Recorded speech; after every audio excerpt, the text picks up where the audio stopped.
नमस्कार, मी पंजाब डक. फक्त राज्यात काही भागातच आणि काही जिल्ह्यातच पाऊस पडणार आहे आणि त्या भागाचं नाव सांगतो. राज्यामध्ये फक्त ह्या 17 ऑगस्टपर्यंत नागपूर, भंडारा, गोंदिया, चंद्रपूर, यवतमाळ, अमरावती, अकोला, बुलढाणा, त्याच्यानंतर जळगाव, धुळे, नंदुरबार आणि मालेगाव ह्या पट्ट्यामध्ये काय होणार आहे, दोन कमी दाबाचे पट्टे आहेत. आता एक चाललाय आणि परत त्याच्या पाठीमागे आणखीन एक कमी दाबाचा पट्टा आहे. ते मध्य प्रदेशकडे जात असल्यामुळं त्याच्यामुळं ते सीमालगत त्या जे जिल्हे आहेत त्याच्यामुळे त्या भागामध्ये जे महाराष्ट्राचे सीमालगतचे जिल्हे आहेत मग त्या जिल्ह्यामध्ये काय होणार आहे, 17-18 ऑगस्टपर्यंत तिकडल्या पट्ट्यामध्ये मात्र ते पाऊस जोराचा पडणार आहे, शेतात पाणी साचणारा पडणार आहे, म्हणून हा अंदाज लक्षात यायचा. पण त्याच्यामध्ये मग आता मराठवाडा आणि पश्चिम महाराष्ट्राची काय परिस्थिती, तर आधी सुरुवातीला काय करू, जे वंचित जिल्हे आहेत, एक सोलापूर जिल्हा, धाराशिव जिल्हा, लातूर जिल्हा, बीड जिल्हा, सांगली, पंढरपूर त्या परिसरामध्ये मात्र 14 ऑगस्ट 15 ऑगस्टमध्ये ह्या 2 दिवसामध्ये, 14 आणि 15 ऑगस्ट ह्या 3 दिवसामध्ये भाग बदलत पाऊस पडणार आहे आणि पिकाला लागल तसाच पडणार आहे आणि शेतात थोडंफार पाणी साचणार पडणार आहे, म्हणून हा अंदाज लक्षात यायचा. मुसळधार काही पाऊस पडणार नाही म्हणून हा त्यांनी अंदाज देखील लक्षात यायचा.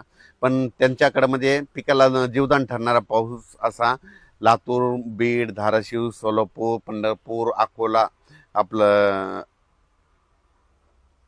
कोलकोट, मंगळवेढा, आटपाडी, सांगोला ह्या परिसरामध्ये काय होणार आहे, म्हणजे ह्या 13, 14, 15 ऑगस्टच्या दरम्यान तिकडं दररोज वेगवेगळ्या भागात पाऊस पडणार आहे, सर्वदूर काही पडणार नाही म्हणून अंदाज लक्षात यायचा. त्याच्यानंतर हा पाऊस काही काही ठिकाणी 1 तासाचा, कुठं अर्ध्या तासाचा, 22 मिनिटाचा, 10 मिनिटाचा, 5 मिनिटाचा असाच असणार आहे म्हणून हा अंदाज लक्षात यायचा.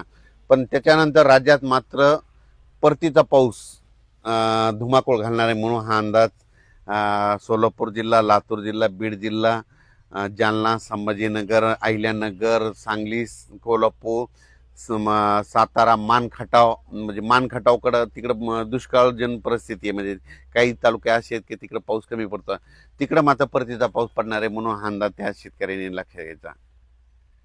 त्याच्यानंतर पुणे, मुंबई, इगतपुरी, संगमनेर, अकोले, नाशिक, दिंडोरी ह्या परिसरामध्ये सरीव सरी चालू राहतील आणखीन जवळपास 17 ऑगस्टपर्यंत म्हणून हा अंदाज लक्षात यायचा. आणि त्याच्यानंतर मुंबईला देखील सरीव सरी येत राहतील म्हणून मुंबईकरांनी देखील अंदाज लक्षात यायचा. पण जास्त पाऊस सगळ्यात जास्त भंडारा, गोंदिया, चंद्रपूर, यवतमाळ, अमरावती, मोर्शी त्या परिसरामध्ये, अचलपूर, दर्यापूर, त्याच्यानंतर परतवाडा, आकोट, अकोला, त्याच्यानंतर इकडं शेगाव, खामगाव, त्याच्यानंतर जळगाव, जामोद घाटाच्या खाली नांदुरा, मलकापूर, त्याच्यानंतर जळगाव, रावेर, त्याच्यानंतर इकडं धुळे, नंदुरबार ह्या पट्ट्यामध्येच काय होणार, मोठा पाऊस पडणार आहे, शेतात पाणी साचणार पडणार आहे म्हणून हा अंदाज लक्षात यायचा.